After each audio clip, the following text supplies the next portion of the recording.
జీ5 app download చేసుకుని పూర్తి ఎపిసోడ్లని ఉచితంగా చూడండి. ఒక విధవరాలువయ్యుండి, ఒక బిడ్డ తల్లివయ్యుండి, తాళి కట్టించుకోటానికి నా కొడుకే దొరికాడా? అన్యాయం చేయటానికి, మోసం చేయటానికి నా కొడుకే దొరికాడా నీకు? నువ్వొక మోసగత్తెవి, నువ్వొక ద్రోహివి, నువ్వొక స్వార్థపరురాలి,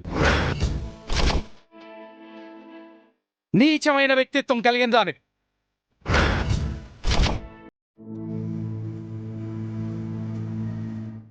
లేదు తాతయ్య, మా మమ్మీ చాలా మంచిది. మీరు తప్పుగా అంటున్నారు.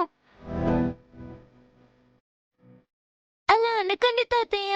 అవును, ఎవరికో పుట్టిన నువ్వు ఈ ఇంట్లో తిరుగుతా ఉంటే నిన్ను తప్పు పట్టలేదు. తాతయ్య అంటూ నన్ను పలకరించినప్పుడు కూడా తప్పు పట్టలేదు. ఆఫ్టర్ ఆల్ 10 సంవత్సరాలు కూడా నిన్న నువ్వు నన్ను మోసం చేశావు. మీరిద్దరూ కలిసి నన్ను మోసం చేశారు. ఆపండి సార్, ఆపండి సార్.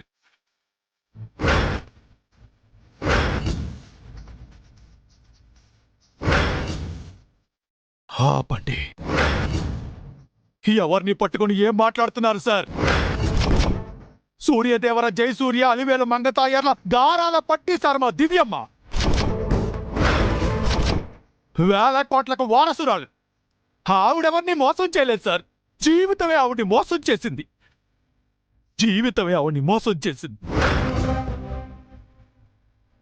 ఆవిడ మోసగత్తె కాదు సార్, మోసగత్తె కాదు, దేవత.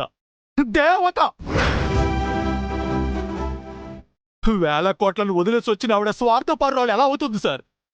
ఆవిడకున్న మహోన్నతమైన వ్యక్తిత్వం మచ్చు కూడా మీకు లేదు సార్, లేదు. హర్ష సార్ ఆవిడని ఇష్టపడ్డారు కాబట్టి తప్పనిసరి మంగమ్మ కోసం తాళి కట్టించుకున్నారే కానీ రెండో పెళ్లి కావాలనే ఆశతో కాదు సార్. అలాంటి దేవతలా మీరు నిందిస్తున్నారు? షడప్. అసలు ఎవడ్రా నువ్వు? Who are you? నా ఇంట్లో నా మీదే అర్చే అర్హత ఎవడిచ్చాడ్రా నీకు? Out, get out. మావయ్య గారు, క్షమించండి మావయ్య గారు. తను నా చిన్ననాటి స్నేహితుడు, నా శ్రేయోభిలాషి. శ్రేయోభిలాషుల్ని, ఎవరికో పుట్టిన బిడ్డని ఈ ఇంట్లో పెట్టుకోవటానికి ఇదేమి ధర్మసత్రం కాదు. ఎవరికో పుట్టిన బిడ్డ నా కొడుకుని తండ్రి అంటే నేను ఒప్పుకోను. నా వంశం, నా రక్తం కలుషితం అయితే నేను అంగీకరించను. నానా, హర్ష, నా మాటకి ఎదురు చెప్పావంటే నా మీద ఒట్టే.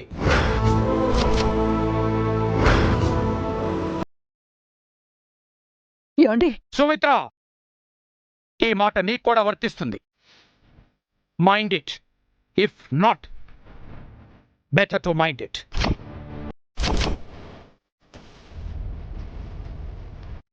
చూడమ్మాయి, నా కొడుకు నీ మెళ్ళో తాళి కట్టాడు కాబట్టి నువ్వు నా కోడలివి.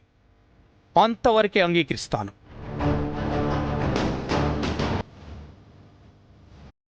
నా కొడుకుకు పుట్టని నీ కూతుర్ని నా మనవరాలుగా అంగీకరించను.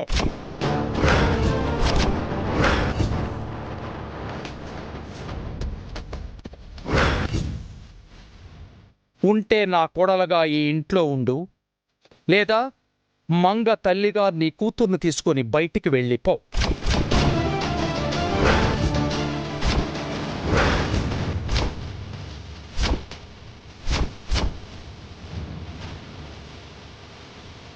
జీ5 యాప్ డౌన్లోడ్ చేసి అన్ని ఎపిసోడ్స్ పూర్తి ఉచితంగా చూడండి.